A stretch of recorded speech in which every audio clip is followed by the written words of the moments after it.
నమస్తే, welcome to Telugu రాజ్యం. నేను శిరీష. మనతో పాటు ప్రముఖ జ్యోతిష్యులు ఎమరావు కశ్యప్ గారు ఉన్నారు. వారిని అడిగి జాతకంలో అనేక సందేహాలను మనం ఇప్పుడు నివృత్తి చేసుకుందాం. నమస్తే సార్. నమస్తే సార్, అలాగే మన వైదిక జ్యోతిష్యంలో శని వర్గము, గురు వర్గం అనే ఆ వర్గాలతో మన జ్యోతిష్యాన్ని కంపేర్ చేస్తూ మన జాతకాన్ని రాస్తూ ఉంటారు. వెస్ట్రన్ కల్చర్లో దీన్ని ఏ విధంగా చూస్తారు? వాళ్ళకి ఈ వర్గాలు ఉంటాయా? ఈ వెస్ట్రన్ కల్చర్లోకి వచ్చేసరికి ఈ వర్గాల నుంచి వాళ్ళు అంతగా చేయలేదు. కాకపోతే ఏ రాశికి ఎవరు గుడ్డు ఎవరు బ్యాడ్ అనే దాని మీద వాళ్ళు పరిశోధన చేశారు. అలా ఒక్కొక్క రాశికి చూసి ఏ లెటర్తో స్టార్ట్ అయ్యేవాళ్ళు వాళ్ళకి గుడ్ అవుతారు, ఏ లెటర్తో స్టార్ట్ అయ్యేవాళ్ళు వాళ్ళకి బ్యాడ్ ఎనిమి అవుతారు అనేది తీశారనమాట. దాని ప్రకారం చూస్తే ఏరీస్కి ఎంతో స్టార్ట్ అయ్యేది గుడ్డు, పీతో స్టార్ట్ అయ్యేవాళ్ళు బ్యాడ్. టౌరస్కి వచ్చి పీతో స్టార్ట్ అయితే గుడ్డు, వీతో స్టార్ట్ అయ్యేవాళ్ళు వాళ్ళకి బ్యాడ్. జెమినీకి వచ్చి ఆర్ లెటర్తో స్టార్ట్ అయ్యేవాళ్ళు వాళ్ళకి గుడ్డు, కేతో స్టార్ట్ అయ్యే వాళ్ళకి బ్యాడ్. క్యాన్సర్కి వచ్చి ఏతో స్టార్ట్ అయితే గుడ్డు, పీతో స్టార్ట్ అయితే బ్యాడ్ అనమాట. లియోకి బీతో స్టార్ట్ అయితే గుడ్డు, వైతో స్టార్ట్ అయితే బ్యాడ్. విర్గో కన్యాకి వచ్చి జీతో స్టార్ట్ అయితే గుడ్డు, ఎస్ బ్యాడ్ అనమాట. లిబ్రాకి వచ్చి ఎస్ గుడ్డు, సి బ్యాడ్. స్కార్పియోకి ఏ గుడ్డు, ఆర్ బ్యాడ్. సాజిటేరియస్కి ఎస్ గుడ్డు, వి బ్యాడ్. క్యాప్రికాన్కి వి గుడ్డు, హెచ్ బ్యాడ్ అనమాట. యాక్వేరియస్కి కే గుడ్డు, డి బ్యాడ్.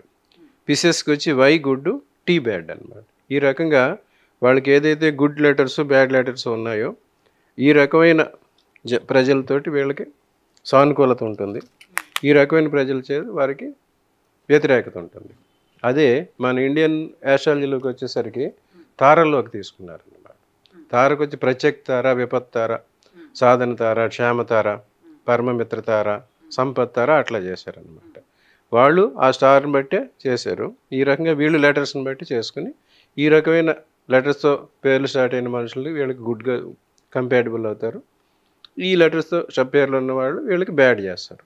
ఈ రకమైన కాన్సెప్ట్ తోటి వారు వెస్ట్రన్ ఆర్ట్స్లో ఫాలో అవుతారు. సార్, ఇప్పుడు తెలుగులో జ్యోతిష్యాలకి రకరకాల పేర్లు ఉన్నాయి. అలాగే మీరు ఇప్పుడు వెస్ట్రన్లో కూడా వీటి పేర్లు చెప్పారు. అరబిక్ దీంట్లో కూడా దీనికి సంబంధించిన నేమ్స్ ఉంటాయా? ఉంటే వీటిని ఎలా చూస్తారు? ఉన్నాయి. మన తెలుగులో మేషరాశి అయితే ఇంగ్లీష్ వెస్ట్రన్ వాళ్ళు దాన్ని ఎరీస్ అంటారు. దాన్ని అరబిక్లో అల్ హమాల్ అంటారు. వృషభ రాశి వెస్ట్రన్ వాళ్ళు టౌరస్ అంటారు, అరబిక్లో అథవార్ అంటారు. మన మిథున రాశి ఇంగ్లీష్లో జెమిని అంటారు, అరబిక్లో అల్ జజ్వా అంటారు. కర్కాటక రాశి ఇంగ్లీష్లో క్యాన్సర్ అంటారు, అరబిక్లో ఎస్సరటన్ అంటారు.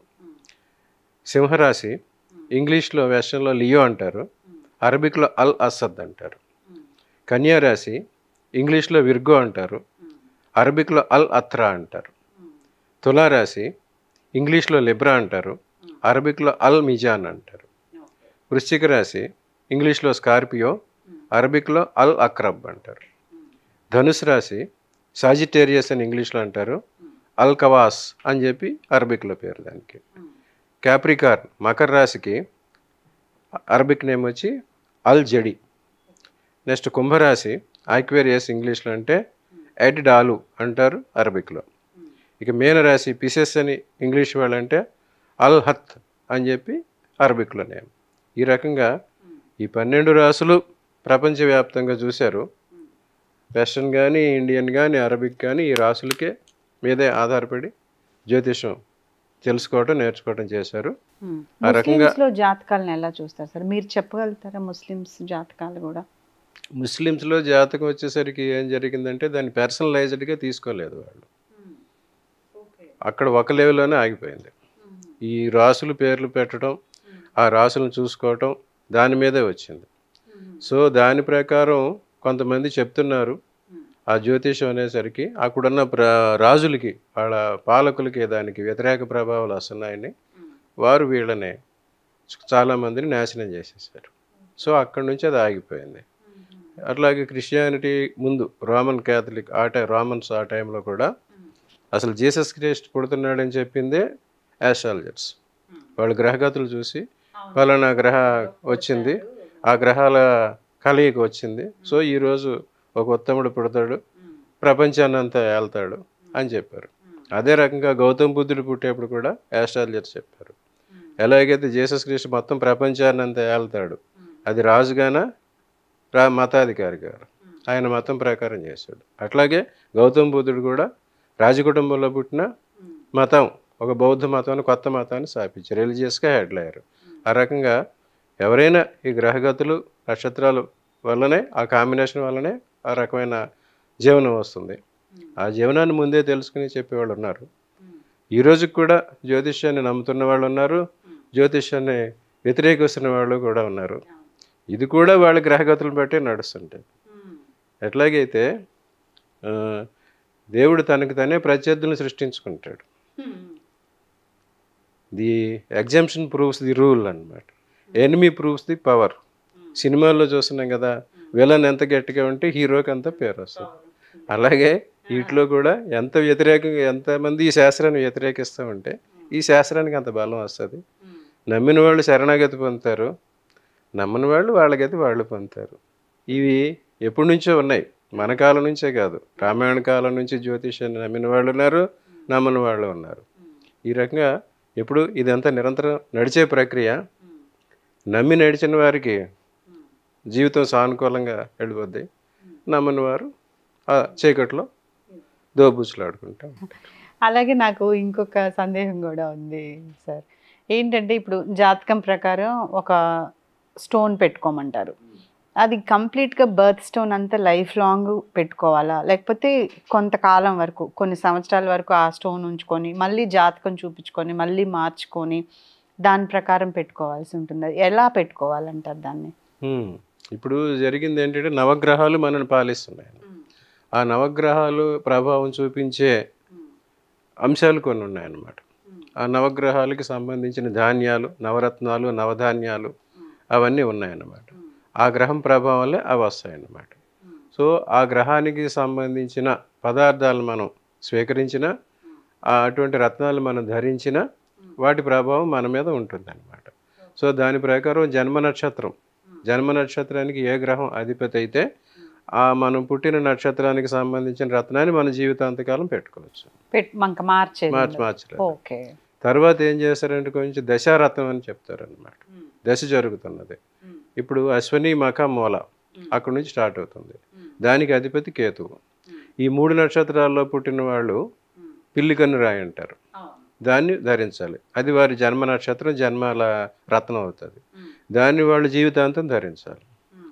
అదే తర్వాత వారికి వ్యతిరేకమైన గ్రహం వచ్చినప్పుడు, ఆ దశ జరుగుతున్నప్పుడు ఆ దశారత్నాన్ని వాళ్ళు వ్యతిరేకులైతే దాన్ని ధరించరాదు, అనుకూలమైతే ధరించవచ్చు అన్నమాట. కేతువుకి వచ్చేసరికి కొన్ని గ్రహాలే, రాహువు కేతువులు అందరికీ వ్యతిరేకం. ఉదాహరణకి చంద్రుడు వచ్చేసరికి ముత్యం ధరించమంటారు, సూర్యుడికి వచ్చి కెంపు, కుజుడికి వచ్చి పగడం, బుధుడికి వచ్చి పచ్చ, గురువుకేమో ఎల్లో సఫైర్, శుక్రుడికి వచ్చి ఇది డైమండ్, శనికి నీలం, రాహువుకి వచ్చి గోమేధికం, కేతువుకి వచ్చి పిల్లికన్ను రాయి. ఇప్పుడు ఇదివరకు ఎట్లాగైతే మనం చెప్పాం గురువర్గం, శనివర్గం ఉన్నాయి. గురువర్గానికి సంబంధించిన రత్నాలు గురువర్గంలో పుట్టిన వాళ్ళు అంతా ఆ దశ వచ్చినప్పుడు ధరిస్తే మంచిగా జరుగుతుంది.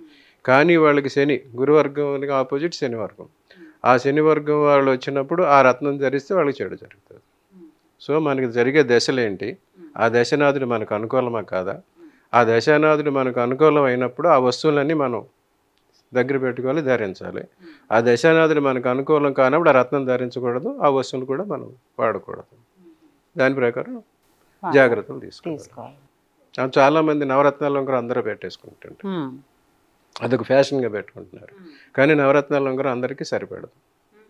ఇప్పుడు లేటెస్ట్గా ఉన్నది ఏంటంటే ఇష్టఫలం, కష్టఫలం గ్రహాలు. ఇదివరకు అనుకూలం, ప్రతికూలం, ఇప్పుడు ఇష్టఫలం, కష్టఫలం. ఒక్కొక్క గ్రహం కూడా ఏ గ్రహం పూర్తిగా మంచి చేయదు, పూర్తిగా చెడు చేయదు. ఒక 80% మనం శుభం చేసే వాళ్ళ రత్నం మనం నిరంతరం ధరించాలి. కానీ 80% చెడు చేసే గ్రహాల రత్నం ధరిస్తే మనకి చెడే జరుగుద్ది. సో నవరత్నాలు కూడా అందరూ ధరించకూడదు. వారికి కంపాటబుల్, అనుకూలమైన ఉంచుకుని, కంపాటబుల్ కానీ మాత్రం ధరించకపోవడం మంచిది. నమస్తే, వెల్కమ్ టు తెలుగు రాజ్యం. నేను శిరీష. మనతో ప్రముఖ జ్యోతిష్యులు అమిరావ్ కశ్యప్ గారు ఉన్నారు. వారిని అడిగి మనం కొన్ని సందేహాలను తెలుసుకుందాం. Okay sir, thank you. ఇప్పటి వరకు అనేక సందేహాలకి మీరు మంచి సలహాలు ఇచ్చారు, మా సందేహాలన్నింటినీ తీర్చారు. Thank you so much. Welcome. అలాగే మన తెలుగు రాజ్యం ప్రేక్షకులు తమ జాతకపరమైన సమస్యలు సందేహాలకు కింద మా వాట్సాప్ నెంబర్ ఒకటి స్క్రోల్ అవుతూ ఉంటుంది. దాంట్లో date of birth, time of బర్త్ని క్లుప్తంగా మీ సమస్యలను మెసేజ్ చేయొచ్చు. ప్రతి శనివారం కూడా కశ్యప్ గారు వాటికి ఉచితంగా సలహాలను సమాధానాలను ఇస్తారు.